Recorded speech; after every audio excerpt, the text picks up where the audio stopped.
दोस्तों आज की कहानी है। अरे रानी, ओ रानी, सो रही हो क्या अभी तक? रानी की जेठानी जोर जोर से चिल्ला रही थी घर के आंगन में खड़े होकर। रानी यानी मैं। तभी मैं भागती हुई अपने कमरे से निकली और बोली, दीदी आ गई मैं। जेठानी बोली, रानी तुम्हारा नाम रानी है? तुम रानी नहीं हो। मैंने तुम्हें रात में ही समझाया था कि सुबह जल्दी उठ जाना। तुम्हारे मुंह दिखाई की रस्म है। मैंने बोला कि दीदी रात को नींद ही नहीं आई। जगह नई है और मन में थोड़ा डर है कि सुबह आँख नहीं खुली तो। रजनी दीदी हंसती हुई बोली, रानी मेरी प्यारी देवरानी, जल्दी से घूंघट कर लो, अगर माँ जी आ गई तो हंगामा हो जाएगा। मैंने घूंघट किया ही था तभी माँ जी वहाँ आ गई और कड़कड़ाती आवाज़ में बोली, चलो अब क्या यही गपशप मारती रहोगी तुम दोनों? हमने चलना शुरू ही किया था। तभी माँ जी ने रजनी दीदी के कंधे पर हाथ रखा और बोली, पता है ना कहाँ से जाना है और कैसे जाना है? माँ जी ने बोला कि जब भी कोई बड़ा तुम्हारे सामने खड़ा हो तो हमेशा घूंघट में रहना और कम से कम अपने बड़ों के सामने आना, और अब बिना घूंघट के तो कभी नहीं। रजनी दीदी कुछ बोली ही नहीं, बस अपना सिर हिलाकर हाँ बोल दिया। मैंने भी बस अपना सिर हिलाया। माँ जी के जाने के बाद मैंने पूछा, रजनी दीदी आप तो स्कॉलर हो, इन सब चीज़ों को कैसे निभाते हो? रजनी दीदी मुस्कुराई और बोली कि मैं थारे जेठ जी के बहुत प्यार करती हूँ, इसलिए अभी तक चुपचाप सब चीज़ें निभा रही हूँ। मैं कुछ नहीं बोली और चुपचाप रजनी दीदी के साथ घर के बाहर वाले कमरे में जाकर बैठ गई। वहाँ पर एक पड़ोस की आंटी जी बैठी थी।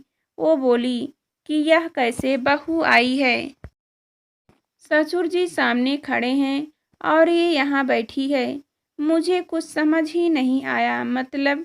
रजनी दीदी बोली कि आंटी जी अभी नई बहू है, यहाँ के रीति रिवाज सीखने में थोड़ा समय लगेगा। रजनी दीदी मुझे वहाँ से उठाकर मेरे कमरे में छोड़ेगी। 6 महीने यूं ही छोटी छोटी चीज़ों में बीत गए। फिर एक दिन मैं राहुल के साथ साड़ी लेने गई। राहुल का फ़ोन आया और वो दुकान से बाहर बात करने चला गया। साड़ी की दुकान पर मैं बेधड़क होकर साड़ियाँ देख रही थी। तभी साथ में बैठे हुए अंकल जी खांसे। एक बार, फिर 2 बार, फिर 3 बार। मैंने साड़ी वाले भैया से बोला कि भैया इन अंकल जी को पानी दे दो, बहुत खांसी हो रही है इन्हें। अंकल जी भड़क उठे और बोले, क्या बदतमीज लड़की है, ये कुछ शर्म लिहाज है या नहीं इसे? दुकान पर हंगामा देख राहुल बाहर से भागकर अंदर आया और अंदर आते ही अंकल जी के पैर छूकर बोले, मामा जी आप यहाँ? मैं घबरा के दुकान से बाहर निकल आई।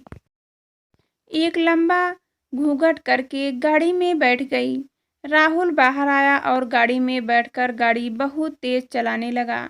मैंने धीमी आवाज में बोला, गाड़ी बहुत तेज चला रहे हो, कहीं एक्सीडेंट ना हो जाए। हम घर पहुंचे ही थे तभी माँ जी जोर जोर से चिल्लाते हुए बाहर आई, देखो आ गई ये रानी साहिबा, खानदान की इज्जत मिट्टी में मिलाकर। तभी रजनी दीदी आई और बोली, माँ जी मेरी शादी को 6 साल हो गए हैं, मैं अभी तक मामा जी को नहीं जानती, ये कैसी जानेगी? माँ जी जोर से चिल्लाई, देखो कैसे चपड़ चपड़ जबान चला रही है इस रजनी की। कभी राहुल सबकी बात काटते हुए बोले कि माँ ये दोनों सही बोल रही हैं, अगर ये हमेशा घूंघट करके रहती है तो ये मामा जी को कैसे पाएगी? और माँ आज मामा जी के फ़ोन पर तुमने पूरी घर की शांति को भंग कर दिया है। ये वो ही समाज है जिसने सीता मैया पर भी उंगली उठाई थी। पिताजी जोर जेठ जी ने अभी अपना पक्ष राहुल के साथ ही रखा। माँ जी थोड़ी देर सोचने के बाद वापस रजनी दीदी और मेरे पास आई और बोली कि तुम दोनों को अपनी मर्यादा पता है। मुझे उम्मीद है कि तुम कभी भी मेरा सिर शर्म से नीचे झुकने नहीं दोगी। हम एक ही परिवार के सदस्य हैं, हमें हमेशा साथ रहना है। अच्छा वक्त हो या बुरा वक्त, हर सदस्य को अपनी मर्यादा पता है। माँ जी ने मुझे और रजनी दीदी को गले लगा लिया।